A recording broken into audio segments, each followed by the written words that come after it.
H.P. Lovecraft was much more than a prolific writer of weird fiction.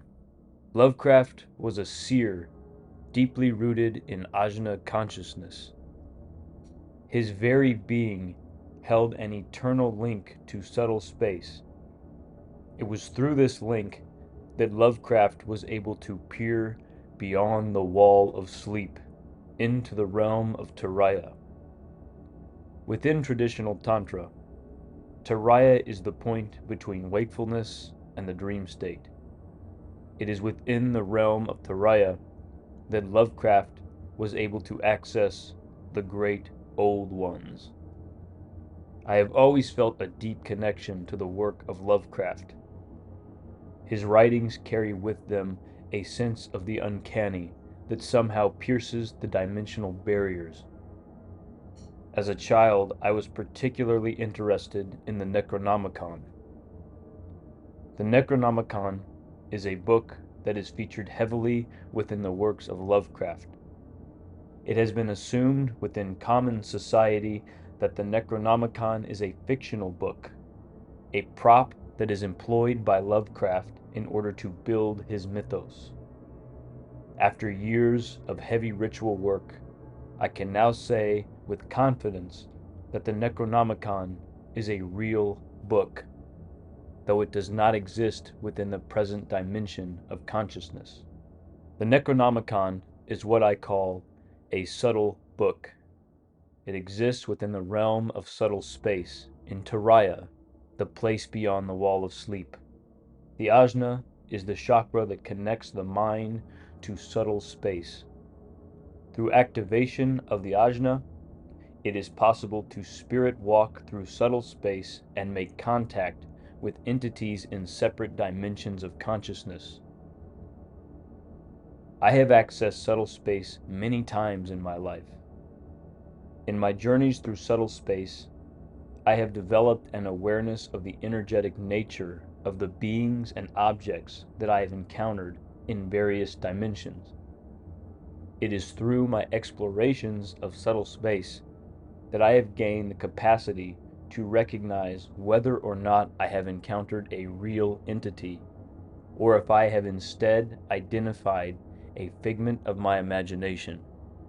Traversing subtle space can be a dangerous practice. You are always at risk of losing yourself or falling under possession by a malevolent being. During a recent ritual, I found myself at the black door of the Ajna, and when I opened the door, I encountered one of the great old ones. The entity pulled me violently through the black door and attempted to consume me. I fought back and freed myself from this entity, shutting the door to its dimension. With this action, I felt that I gained access to great power, but the nature of this power remained a mystery to me for 3 nights. On the 3rd night, I found myself in Turiya, and I was visited by an old man who held in his hands an ancient book. He began to read from the book in a language that I did not recognize, yet somehow I grasped its meaning. This man held the Necronomicon, and he revealed to me its essential nature. I was given knowledge in Turiya. The Necronomicon is real as any book in this dimension, but it is forever rooted in subtle space. Any attempt to pull the book into this dimension of consciousness will tarnish its nature and obscure its contents. Just as it is impossible to photograph certain subtle space events, it is impossible to transcribe the Necronomicon in material form. The secrets of the book are only accessible in subtle space, beyond the wall of sleep. Lovecraft attempted to describe the nature of his consciousness through his primary means of expression. In his short story, Beyond the Wall of Sleep, He describes the process of accessing Taraya through meditative practices. He speaks of light beings and the process of spirit walking. His works of fiction are in fact tantric texts that describe the nature of real entities that exist within subtle space. It is likely that Lovecraft was not aware of the full significance of what he had conjured during his journeys into subtle space. Lovecraft discovered new gods, the gods of a coming age. Recently, I have noticed a shift in the global social body from Vishuddhi consciousness to the Ajna. This can be seen in the manner in which culture bearers have accepted psychedelics and extraterrestrials into mainstream culture. If you have felt that the whole world is on the brink of madness, you are not far from the truth. Global activation of the Ajna will lead to the coming of the Old Ones, just as Lovecraft had predicted in his writings. With the coming of the Old Ones, it will be necessary to develop new rituals to integrate their influence. Like any deities, the Old Ones are beyond good and evil. They can be a great source of power or a great source of dissolution. I have made it my mission to continue my explorations of the Necronomicon in subtle space. I will traverse the Wall of Sleep and craft new rituals of the Old Ones that are rooted in the perennial tradition of Tantra. It is through the reading of the Necronomicon that magicians of the present age will find a new source of cosmic power, power beyond the perception of those who cannot dream, power granted to those who hear the faint whispers of those who are beyond wakefulness and sleep. The dictatorship of the future, I think, will be very unlike the dictatorships which we've been familiar with in the immediate past. I mean, take another book prophesying the future, which was a very remarkable book, George Orwell's 1984. Well, this book was written at the height of the Stalinist regime and just after the Hitler regime.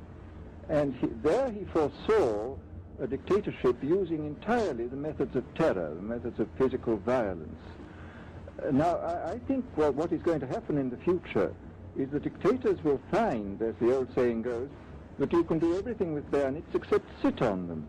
That if you want to preserve your power indefinitely, you have to get the consent of the ruled. And this they will do partly by drugs, as I foresaw in Brave New World, partly by these new techniques of propaganda. They will do it by bypassing the sort of rational side of man and appealing to his subconscious and his deeper emotions and his physiology even, and so making him actually love his slavery. I mean, I think this is the danger, that actually people may be in some ways happy under the new regime. The age of Orwell and Huxley is coming to an end. It is time for the age of Lovecraft to begin. Modernity has been colored by the growth of Leviathan, the expansion of the mind as the source of all discernible reality. In modernity, the consciousness of the global social body has been dominated by the Vishuddhi. The shift to the Vishuddhi began with the birth of philosophy. Philosophy created a deep rift between the mind and the other aspects of the self. Under the influence of the philosophers, the importance of the mind continued to grow, and with it came the existential nausea that has held modern man in its grip for so many centuries. What was the culmination of the growth of the mind? The birth of totalitarianism and the reduction of man to the economic. Confined to the internal, the last man was produced, a man without a chest. Prime for submission to the will of the reasonable order, the last man marched forward with the arrogance of a being detached from any discernible bodily consequence. The spirit was not given reflection. See the walls expand and books printed. I think that allowing for the book being, after all, a parody, something like 1984 could actually happen. This is the direction the world is going in at the present time. In our world, there will be no emotions except fear, rage, triumph, and self-abasement. The sex instinct will be eradicated. We shall abolish the orgasm. There will be no loyalty except loyalty to the party. But always there will be the intoxication of power. Always, at every moment, there will be the thrill of victory, the sensation of trampling on an enemy who is helpless. If you want a picture of the future, imagine a boot stamping on a human face forever. The moral to be drawn from this dangerous nightmare situation is a simple one. Don't let it happen. It depends on you. Orwell and Huxley were the twin seers of the last man. Orwell described the raw tyranny of reason, and Huxley described the hedonism of the internal. We have been living in their age for quite some time, but the tides of consciousness are shifting. A new age is upon us. Perhaps you have discerned the whispers of its beckoning call, rumors of beings amongst the stars, the creeping terror of artificial intelligence, the breaking of dimensional barriers through the use of psychedelics. Ideas and activities once confined to the fringes of society have permeated the mainstream. The existential nausea is leaving us. We are on the brink of cosmic horror. Soon we will see the consequences of the common man freed from pure reason. Evola warned of this coming age in his critique of the neo-pagan movement. When the uninitiated access subtle space, there is potential for the release of energies that are primed to overwhelm and mystify. Popular occult movements such as Wicca, modern yoga, and Asatru are a breeding ground for dimensional chaos and possession.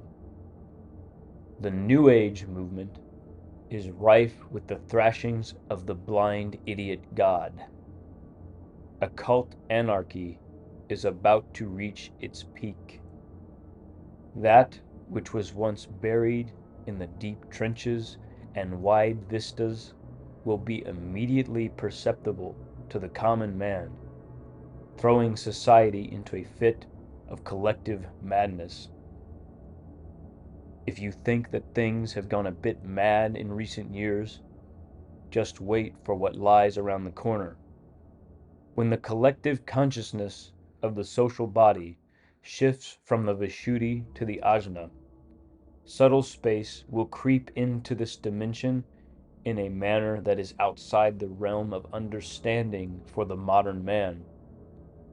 This will be the age of the rogue black magician, the overman who acts outside of any established hierarchy, taking the madness of Azathoth in hand and using it to his advantage. Those who are unable to ride the wave of madness will be plunged to the depths of insanity. If 1984 was the blueprint for power in the age of Vishuddhi, the Necronomicon will act as the Black Bible in the age of Ajna. Currently, we are experiencing the intermediate period between the shift from Vishuddhi to Ajna. We are in the midst of the collective meditation that will solidify the new age. This is the time in which Nyarlathotep walks the land, spreading his incomprehensible propaganda to the masses. He works to direct the mind of the common man to images between form and spirit. The black man shows films as ritual, the mode of transformation, the crawling chaos that finally breaks the yoke of logic. It is beyond the means of the uninitiated to resist the sick music of God's propagandist. The safety that the common man derived from the degenerate simplicity of Judaism, Christianity, Islam, or science will be shattered by the terrible realization of the full expression of the cosmos. There will be nowhere to hide because the realization will be within and without. It is the mission of the sorcerer in the coming age to take power by force. We stand at the mouth of madness, and only the strong will survive.